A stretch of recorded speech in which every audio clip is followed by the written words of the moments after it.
bu yabancılaşmanın tarihsel arka planı nedir? Yani bu yüzyıl içerisinde hep böyle miydi? Kürtler kendi dillerine böyle yabancılaşmışlar mıydı? Yoksa bu bir kademeli bir hikaye mi var burada?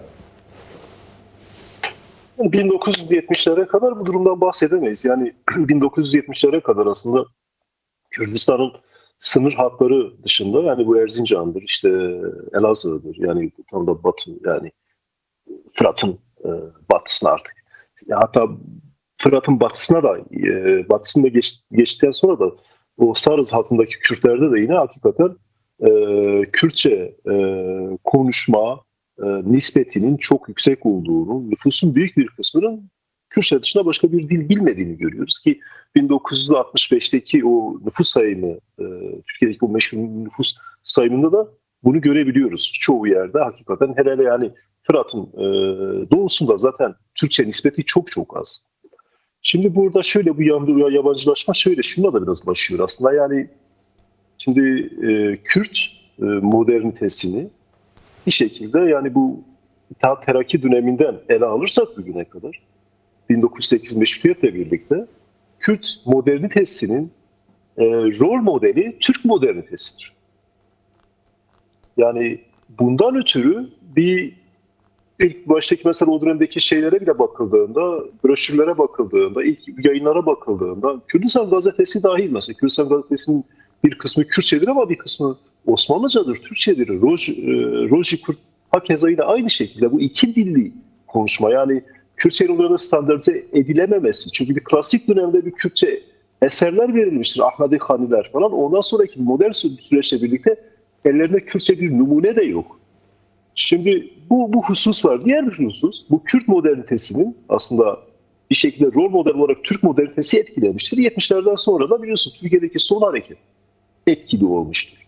Yani ona bakıldığında hatırlarsınız 80 öncesi bütün Kürt yapılarının dergilerinde kesinlikle Türkçe de vardı. Yani birkaç, hatta Kürtçe çok şey kalırdı. Birkaç şiir olurdu, birkaç bilmece olurdu derginin sonunda ama genelde Türkçe ifade etme. Şimdi burada Kürt siyasetine çok büyük bir iş düşüyor. Yani şu şekilde, mesela gidip Kürdistan'ın herhangi bir yerinde, yani Patmos, böyle örnek veriyorum, Patmos gibi bir yerde Türkçe miting yapmanın bir manası yok. Onu konuşacağız. Onu biraz sonra evet konuşacağız, evet. Onu. Ama ben şu manada bunu söylüyorum. Bu evet, yaptı. Yani aslında Kürdistan'da gelişen mücadelenin kendisi istemediği halde böylesi bir sonucun çıkmasına da bir şekilde vesile oldu. Yani buradaki Ferhat bunu çok güzel de getirdi. Sedat, şunu devam edelim. Yani burada bir paradoks mu var? Yani bir taraftan işte 70'li yılların ortalarında 80'lerde zirveye doğru giden ve Kürtleri yok oluş sürecinden çekip alıp bir ulusal uyanış, ulusal diriliş hareketi ortaya çıkıyor. Kürtlük son 40-50 yılda taban yapıyor ama diğer taraftan Kürtler kendi dillerine bir şekilde yabancılaşıyor. Burada bir paradoks var ama. Kesinlikle. Evet. Kesinlikle bir paradoks var. Yani mesela bununla birlikte Türkçe yayınlar Kürdistan en ücra köşelerindeki evlere kadar bir de girebildi. Bir husus bu. İkinci bir husus, devlet bunun aslında o dönemde Türk devleti şunun hesabını her zaman yaptı. Yani işte 1960'larda başladığı bir Libolaştırma furyası vardı. Bu Libolaştırma furyasından sonra, yani o dönemde aslında 30'lardaki kabine Kürtlerin okutulması ya da eğitim sistemiyle tanıştırılması konusunda biraz çekimserdi. Hatta bu konuda dönemin Genelkurmay Başkanı Fevzi Çakmak'ın bir sözü var. Biz cahiliyle, yani okumamışıyla baş edebiliriz de okumuşuyla nasıl baş edeceğiz? Onun için yani Kürdistan'a marif şimdilik götürülmez gibi bir gizli kararları vardır. Mariften kastım eğitim. Sonraki süreçte hayır, yani bunun etkilerinin olabileceğini, Kürt nüfusunun bu şekilde kalamayacağını, Kürtçe nispetinin bu kadar fazla olmaması gerektiğini. Mesela 1935'te İsmet İnönü Erzincan'a gittiğinde diyor ki, Erzincan'da diyor Kürtçe konuşuluyor diyor. Korkarım ki Erzincan bir gün Kürdistan'ın merkezi olacak. Nasıl olur da Erzincan'da bu kadar Kürtçe konuşulur? Sokak dili, çarşı dili hala Kürtçe diyor. Her şeye rağmen Kürtçe diyor. Şimdi buna dair, yani onlar bu asimilasyona 30'larda temsil diyorlardı. Kürtlerin temsil edilmesi, bu temsil edilme meselesi de çok sorunlu, çok hastalıklı bir yaklaşımdır. Nedir? Bir toplum kendisini temsil edemiyor. Biz onları temsil ediyoruz. Kürt toplumu Kürtçe temsil edilemez. Türkçe temsil edilmesi meselesi devletin her zaman düşüncesi, değişmez düşüncesi. Devlet buna çok büyük yatırım yaptı. Ve diğer bir husus, Türkiye'deki medya araçlarının gelişmesi ve çoğalmasıyla birlikte hakikaten en büyük zararı Kürtler gördü. Eskiden sadece bir kanal vardı, TRT vardı. Sonra hayatın içinden programlarla çok hızlı bir şekilde her Kürt'ün evine televizyonda girince bununla birlikte okuma yazma nispeti de bildiğiniz gibi arttı. Ferhat Özsoy'un dediği gibi bir de bu şehirde işte köyden şehire göç etme, şehrin dili Türkçe konuşmanın bir ayrıcalık meselesi olduğu hususu bunlar özendirme politikalar aynı zamanda önümüzde biz bu sonuçla maalesef karşılaştık yani. Evet. Kuzey Kürdistan için söylüyorum. Sedat tabii sadece Kürtçe ile alakalı bir şey değil bu. Örneğin Türkiye'de Rum, Pontusça artık konuşulmuyor. Yani hani Lazca diye bir ağız var söyleniyor ama Lazca öyle bir şey değil. Yani bir dil ve ortadan kalktı hemen hemen. Şu anda Karadeniz'de Rum, Pontusça konuşan insan sayısı hemen hemen yok denecek kadar az. Yani hemen hemen sıfırlanmış durumda. Benzer birçok dil de öyle. İşte Avustralya'da aborjinlerin dili yok edildi. Beyazlar Amerika'ya gittikleri zaman İspanyollar Latin Amerika'yı, diğerleri de Kuzey Amerika'yı, işte şu andaki Amerika Birleşik Devletleri'ndeki bütün yerli halkların dillerini yok ettiler. İşte az önce Ferhat Özsoy söyledi. İşte Hindistan'da dünyanın en büyük nüfusa sahip bir ülke. 1,5 milyara dayanıyor nüfusu. Onlarca dil konuşuyor ama egemen dil İngilizce. Etiyopya'da bu böyle. Güney Afrika'da böyle. Kuzey Afrika'nın birçok ülkesinde Fransızca çok dominant. Hele Cezayir'de şu anda bile gazeteler 2 dilli çıkıyor. Yani hala bile bu kadar uzun bir dönem bağımsızlıktan sonra bile Arapça orada çok ciddi bir sorun yaşıyor. O anlamda şuradan sormak istiyorum. Yani ana dil bir toplumun şekillenmesinde, onun ruhsal şekillenmesinde ne kadar dominant, belirleyici bir şeydir. Yani derim ki insanlar ana dillerini unutuyorlar işte başka ülke ama kendilerini İngiliz hissetmiyorlar. İşte Güney Afrikalılar. Tamam İngilizce konuşuyorlar. Başka yerel diller de var. Onlar da var. Ama bir ulusal bilinç olarak devam ediyorlar hayatlarına. Burada ana dille diğer egemenin dili arasındaki çatışmada toplumun şekillenmesi, sosyal kültürel şekillenmesini nereye oturtacağız? Elbette bunun birçok örneği var. Bugün İskoçlar da hiçbir şekilde İngilizleşemediler. Bugün İngilizce konuşuyorlar daha çok ama İngilizleşemediler. Bütün Afrika kıtasına, kıta Afrika'ya baktığımızda aynı şekilde Senegal'den tutun işte Çat'a kadar, Mali'ye kadar bu insanlar Fransız olmadılar. Ama Fransızca konuşuyorlar. Şimdi burada da bu son özellikle 20 yıllar, Kürdistan'ın 20 yılına bakıldığında da biz bu örneği de, bu deneyimi de aslında Kürdistan'da da yaşıyoruz. Yani burada Kürtler hiçbir şekilde Türkleşemiyorlar. Yani Kürtçenin konuşulmaması, metropollere bakın. Metropolde belki de işte 2000'lerden sonra doğanlar, yani 2001, 2002, 2005 arası bu kuşak belki de şu an Kürtçe'ye çok aşina değil. Günlük yaşamında belki de konuşamıyor ama kimlik babında bir feragat söz konusu değil. Kendi Kürtlüğünden ödün verme babında da bir feragat ya da bir eksiklik söz konusu değil. Başka bir şeydir. Yani burada tabii umut veren şey bu dilsel asimilasyonun geri de döndürülebilir bir şey olduğunu da biliyoruz. Yani bunu Yahudiler örneğinde gördük. Bütün erken dönemde bile yani işte 1940'lardan sonra hakikaten İbranice konuşan birkaç haham vardı yeryüzünde ama bir topluma İbranice'yi tekrar öğrettiler. Öyle bir dili dirilttiler. Şimdi Kürtçe bundan çok çok uzak. Onu söyleyeyim. Belki Dilan'ın da bahsettiği Kırmançki için hakikaten tehlike çanları çoktandır çalıyor. Burada çok hassas olmak gerekiyor. Burada biz Kürtçe dediğimizde aklımıza özellikle Kuzey Kürdistan'da hemen Kurmancı geliyor. Güney Kürdistan'da da hemen işte aşağı Kurmancısı dediğimiz Sorani geliyor. Burada hep Kelhurcadır ya da Kırmançkidir. Bunları biz yani bu Kürtçenin bu lehçelerin de haksızlık da yapıldı açıkçası. Bunlara özel bir önem vermek gerekiyor. Ama Kurmancı'nın durumu biraz daha farklı. Kurmancı bugün bakıldığında işte Güney Kürdistan'da biliyorsunuz büyük bir kesim Kurmancı konuşuyor. Rojava tamamen Kurmancı konuşuyor. Yine Rojlat Kürdistan'da yine Kurmancı konuşuluyor. Sovyetler'de Kurmancı konuşuyor. Kuzey Kürdistan'da da bazı yerlerde mesela hala kurmancı konuşma nispeti çok çok yüksek. Ama burada hani bu da biz bir rehavete de kaptırmamalı. Alınması gereken önlemler var. Yani bu okullaşmayla olur, kurumsallaşmayla olur. Rol model babında siyasetin hassasiyetiyle olur. Kürdistan'daki belediyelere çok fazla iş düşüyor. Evet. Mesela onu bu konuşacağız. evet. Ekranlarınız aracılığıyla bitireceğim. Ekranlarınız aracılığıyla ben özellikle Silvan Belediyesi'ne teşekkür ediyorum. Yani Silvan Belediyesi'nin özellikle Kürtçe konusunda göstermiş olduğu hassasiyeti hakikaten takdire şayandır. Yani bu belediyenin aracılığıyla bir bakıyorsunuz pazarın dili kurmancı olmuş, sokak dili kurmancı olmuş. Bunlar çok çok önemli şeyler. Bu hassasiyetleri geliştirmemiz gerekiyor. Evet. İstersen bir cümleyle sadece kendi iktisabatıma atfen bunu söyleyeyim. Dil çalışan biri olarak eskiden.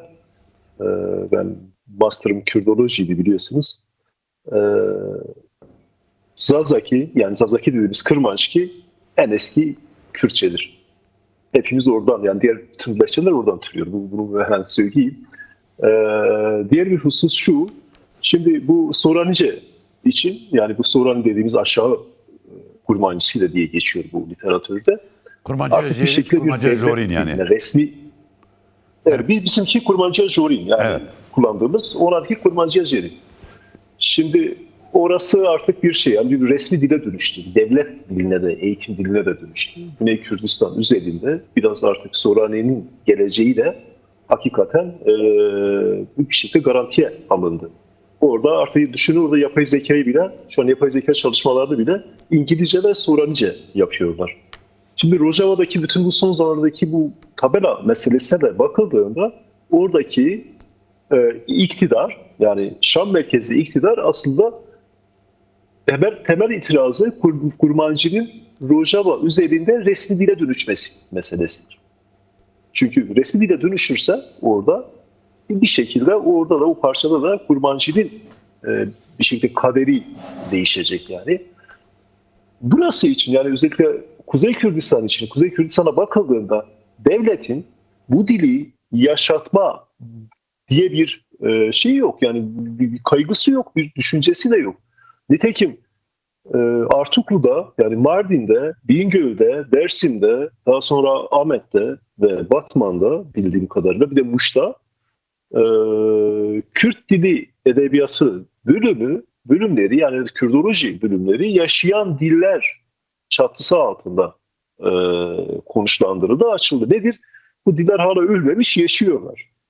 Yani bu toprakların bir yani öznesi olarak görülmüyor. Yani burada Kürdolojiye ya da Kürt diline dair herhangi bir akademik çalışmaların yapılması kaygısı güdülmüyor. Bu noktada iş amiyane tabirle başa düşüyor. Yani burada Kürdi kurumlar Kürt siyaseti üzerinde ne yapabilir? Nasıl bir alan açabilirler? Özendirme babında az önce Sayın Aksoy'un bahsettiği noktada orasıydı. Nasıl özendirilebilir mesela? Bunlar önemli. Şimdi burada ben az önce isterseniz ilk verdiğim örneğe tekrar dönmek istiyorum. Şimdi ben siyaset yapma kaygısını anlayabiliyorum. Lakin şöyle bir husus var. Nüfusunun %100 neredeyse memurlar dışında Kürt olan bir yerde Türkçe propaganda yapmanın, Türkçeyi hakim kılmanın bir manası yok.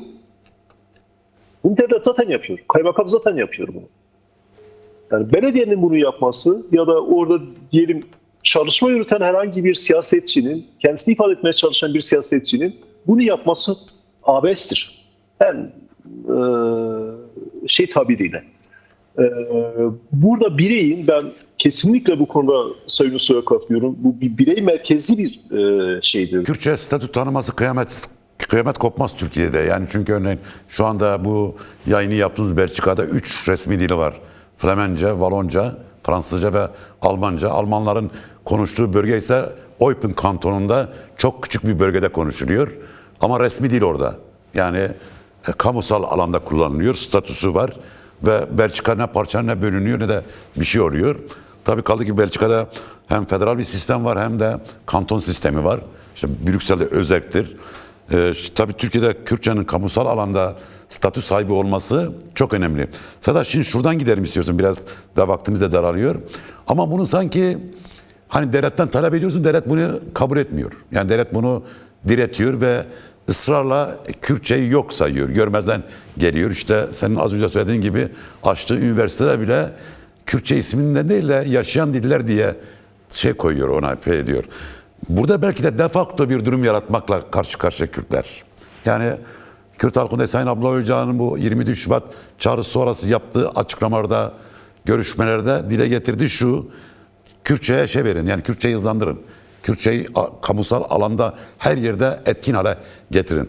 Bu olabilir mi? Yani eğer Kürt siyaseti, Kürt sivil toplumu, sendikaları, insan hakları örgütleri, her bütün alandaki esnafı, zengini, fakiri Kürtçe seferberliği yaratırsa, yani bir de facto durumla devleti karşı karşıya bırakabilir mi? Buradan bir statü çıkarabilir mi? Ben Kuzey için soruyorum. Evet. Elbette, elbette önemli de olur. Hatta bu, hatırlarsanız 2002'de ana dilde eğitim için dilekçe veriliyordu. Hem üniversitelerde hem de liselerde. O ciddi manada sıkıntıya sokmuştu. Büyük bir atılıma da dönüşmüştü, hatırlarsanız. Şimdi burada bu bahsettiğiniz bu tarz bir çalışma, bu tarz bir hamle kesinlikle çok olumlu ve sonuçları olur. Bu önemli. Şöyle bir husus da var tabii. Yani burada bütün bu Kürdoloji, yaptığımız Kürdoloji çalışmalarında aslında iğneyle kuyu kazmak gibi bir durum söz konusu. Bugüne kadar özellikle bu Kürtçe eğitime dair yapılan tartışmalarda, hatırlarsanız 2000'lerin başında AKP'nin en büyük argümanı şuydu: hakikaten Kürtçe eğitim diline dönüşebilecek yeterlilikte ve zenginlikte mi? Bu tarz çok komik, çok gayri insani ve gayri ahlaki bir tartışma söz konusuydu o dönemde. Özellikle Kürdoloji çalışan, Kürtçeyi çalışan, diğer yani Kürtçenin tüm açılarını çalışan bazı akademisyenler olsun, dil bilimciler olsun, ekranlara çıkıp bunu kanıtlama gibi bir durumla karşı karşıya kaldılar. Nihayetinde şu anlaşıldı ki Kürtçe hakikaten dünyanın en zengin dillerinden bir tanesi. Çünkü Zagros Dağ silsilesini yaşamış, orada toplumsallaşmış bir halkın dili ki biliyorsunuz, sizin de malumunuz, iki insan türünün, Homo sapiens ve Neandertallerin karşılaştığı yer, bugünkü modern insanın gen atalarının olduğu coğrafya, Zagros coğrafyası. Şimdi bu durum söz konusu. Bu kadar zengin, bu kadar kadim bir dil neden yetmesin ki? Bütün bu şeye baktığımızda, bütün bu, mesela ben size bir örnek vermek istiyorum. 1650'lerde sadece Bitlis'teki kütüphanede 30.000 Kürtçe kitap var. Bunu ben söylemiyorum. Bunu Evliya Çelebi söylüyor. Osmanlı'nın tarihçisi, hakim, tarih anlayışının bir parçası bunu söylüyor. Nitekim 1925'te Şeyh Said direnişiyle birlikte o dönem işte bunun şeyini yapan, bunun o dönemin işte sözlü hafızasının şeyini yapan, derlemesini yapanlardan birisi Profesör Doktor Ahmet Sevgi. Ahmet Sevgi'nin beyanıdır. Diyarbakır'daki bir 80'li yıllarda diyor, bayağı işte yaşı da diyor vardı. Bir yaşlıyla konuştum. Kendisi şunu bana söyledi. Ben 1925'te Diyarbakır'da hocaydım. Ben 6 ay boyunca odun yakmadım. 6 ay boyunca Kürtçe kitap yaptım. Takrir-i Sükunduneli falan. Şimdi düşünebiliyor musunuz? Nasıl bir hafıza yok edildi? İnsanlık mirası, işte İskenderiye Kütüphanesi'nin yakılmasından bahsedilir ya, dünya mirası diyor orada bir şekilde, o antik miras yok edildi diye. 1650'lerde Bitlis'e bir sefer yapıyor Osmanlı, 30.000 kitabı yok ediyor. 3-4 tanesini şu an bulabildik. 3-4 tanesini o da Fransa'da, Avusturya'da falan ortaya çıktı. 30.000 cilt kitap ne demek biliyor musunuz? 6 ay boyunca Diyarbakır'da Kürtçe kitap yakmak ne demek biliyor musunuz? Şimdi biz bugünkü şeyden bahsediyoruz, aslında hafızasızlaştırıldık. Dil babında da hafızasızlaştırıldık. Hafızamızı yok ettiler. Ürününüz yok dediler. Yani işte nedir? Memuzin var, 4-5 tane klasik eserimiz var, onun dışında yok diyorlar mesela. Şimdi bu anlamda biz sadece fiziksel bir soykırımdan çıkmadık. Biz dilsel, hafızasal bir soykırımdan çıktık. Bu açıdan bu bilinçle, eğer bu yaklaşımla bütün kurumlar olsun, bireysel varlıklar da olsun, bu şekilde yaklaşılırsa aslında bazı şeyler ürünü alınır diye düşünüyorum.